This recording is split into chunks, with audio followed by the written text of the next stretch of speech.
Sir जी मैं दो नुस्खे बयान करूँगा मुख्तसर। एक तो नशे के लिए है और एक जो है ना हार्मोन्स के बिगाड़ के लिए, जो खवातीन के लिए जो है ना इस्तेमाल करेंगे हम इंशाल्लाह।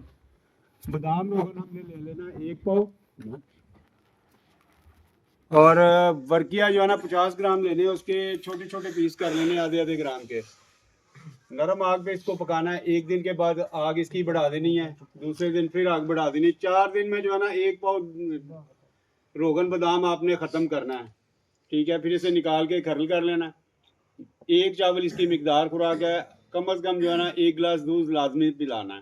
ठीक है, 21 दिन में अल्हम्दुलिल्लाह हार्मोन्स का जो है ना ख़वातीन का प्रॉब्लम जो है ना वो अल्हम्दुलिल्लाह ख़त्म हो जाएगा। और दूसरी बात ये है कि ये क्लॉट्स भी जो है ना खून के ख़त्म करती है, दिल के वॉल्व्स खोलेगी अल्हम्दुलिल्लाह। दिल के मसाइल के लिए आला चीज़ है। दूसरी जो है ना हड़ताल गोदंती का नुस्खा मैं बयान करता हूँ। 60 ग्राम गोदंती आपने ले लेनी है और उसे टलकम पाउडर कर लेना है।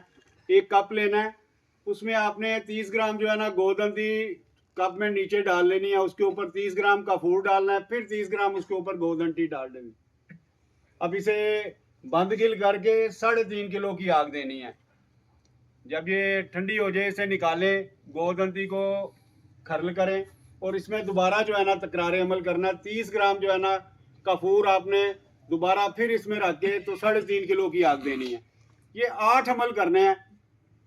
8वें अमल के बाद इसे निकाल के टलकम पाउडर करें और 1 दाना खसकास से लेके 1 चावल तक इसकी मिकदार खुराक है।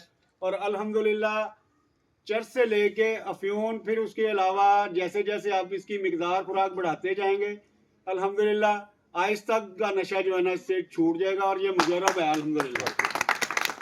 30 दिन से लेके 45 दिन का कोर्स है अल्हम्दुलिल्लाह। और दूध इसके साथ जो है ना 2-2.5 किलो दूध लाजमी पिलाना है। जज़ाकल्लाह जी। अस्सलाम वालेकुम व रहमतुल्लाहि व बरकातहू।